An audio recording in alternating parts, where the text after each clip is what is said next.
అంటే వ్యవస్థల్ని ఎలా మేనేజ్ చేసి ప్రజా నాయకుడిని ఈరోజు ఇబ్బంది పెడుతున్నారు. ప్రజలందరూ ఆలోచించాల్సిన అవసరం చాలా చాలా ఉంది.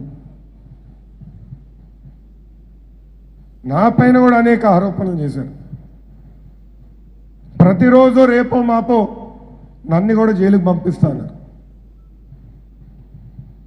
కానీ ఈరోజు ఏకంగా లోకేష్ తప్పు చేయలేదు అని 41 నోటీస్ ఇచ్చి పంపించే పరిస్థితికి ప్రభుత్వం వచ్చింది. ప్రజలందరిని ఆలోచించమంటున్నాం. గత 10 సంవత్సరాలుగా నీతి నిజాయితీగా చిత్తశుద్ధితో మా అకౌంట్లని మేము బయట పెట్టాం. మాకున్న ఆస్తులన్నీ ప్రజల ముందర మేము పెట్టాం. ఆనాడే చెప్పా, దీనికన్నా ₹1 1 గజం మా దగ్గర ఉందని ఎవరు నిరూపిస్తే మొత్తం ఆస్తులు వాళ్ళకి రాసిస్తానని చెప్పాం. ప్రజల కోసం నిలబడిన నాయకుడు చంద్రబాబు నాయుడు గారు, ప్రజల తరపున పోరాడుతున్న నాయకుడు చంద్రబాబు నాయుడు గారు. అందుకే ఈరోజు ఆయన్ని బంధించి ఏకంగా రాజమండ్రి జైలుకు పంపించాం. ఆయన డబ్బులు సంపాదించాలనుకుంటే రాజకీయాలు అవసరంలా.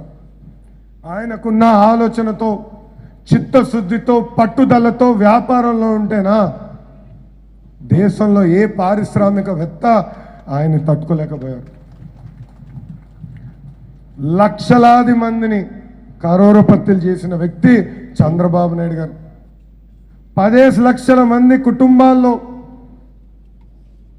ఐటీ ప్రొఫెషనల్స్కి ఉద్యోగాలు కల్పించిన వ్యక్తి చంద్రబాబు నాయుడు గారు.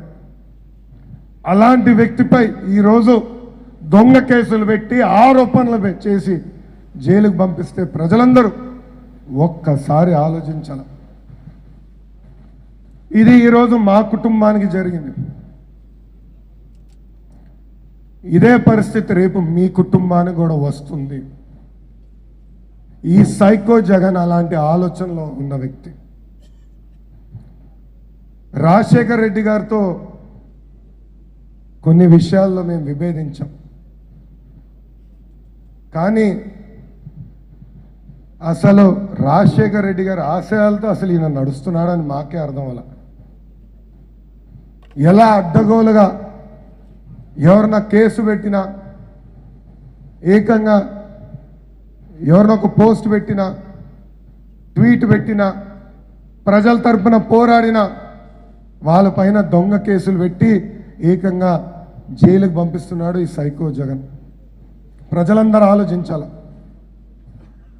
ఈరోజు తెలుగుదేశం పార్టీ, జనసేన పార్టీ పోరాటం చేయకపోతే ఇంకా రాష్ట్రాన్ని వదిలిపెట్టాడు. ముక్కలు ముక్కలుగా నరికి ఒక్కొక్క భాగం ఒక్కొక్క పార్టీ నాయకుడికి ఇస్తాడు. మీ తరపున పోరాడినందుకే ఈరోజు సైకో జగన్ మన నాయకుడు చంద్రబాబు నాయుడు గారిని జైలుకు పంపించాడు. అయినా మా పోరాటం ఆగదు.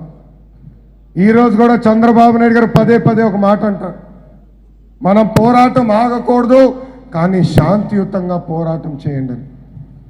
ఆయన ఏ ఆదేశాలు ఇచ్చారో అదే ఆదేశాలతో మనందరం ప్రజల్లోకి వెళ్దాం, ప్రజల్లో చైతన్యం తీసుకొద్దాం, ఈ సైకో జగన్ని చిత్తుగా ఓడిద్దామని ఈ సభాముఖంగా ఇక్కడున్న నాయకులందరినీ కోరుతున్నాం.